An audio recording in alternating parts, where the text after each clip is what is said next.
మీరు ఆల్రెడీ ఏరోప్లేన్‌ని చూసేసారు. నేను చూపిచ్చేసాను. సో, ఇప్పుడు మనం చూడాల్సింది హెలికాప్టర్. మేము సిక్లిఫ్ బీచ్‌కెళ్ళినప్పుడు అక్కడ హెలికాప్టర్ ఉందనమాట. సో, ఒక ఫ్యామిలీ రైడ్‌కెళ్తుంది.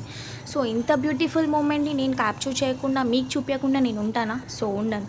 సో, హెలికాప్టర్ ఎలా స్టార్ట్ అయింది, అది ఎలా ఎగిరిపోయింది, మళ్ళీ ఎలా వచ్చింది అని మొత్తం వీడియో క్యాప్చర్ చేశాను. సో, చూసేయండి.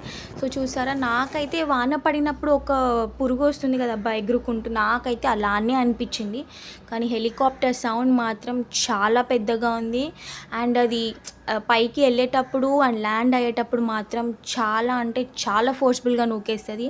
కానీ నేను అక్కడ మాత్రం స్ట్రాంగ్‌గా నించొని వీడియో మొత్తం క్యాప్చర్ చేశాను. నేను దీనిలో నుంచి ఏం నేర్చుకున్నానంటే హెలికాప్టర్‌ని పక్కన పెట్టేస్తే నేనేం నేర్చుకున్నా అంటే ఇదనే కాదు ఎన్ని ప్రాబ్లమ్స్ వచ్చినా కూడా మనం స్ట్రాంగ్‌గా నిలబడి వీటిని ఫేస్ చేసినామనుకో తర్వాత లైఫ్ చాలా బ్యూటిఫుల్‌గా ఉంటది. ఈ బ్యూటిఫుల్ హెలికాప్టర్ లాగా లైక్, షేర్, సబ్స్క్రైబ్, కమెంట్ చేయండి. Thank you so much. ఉంటాం మళ్ళా.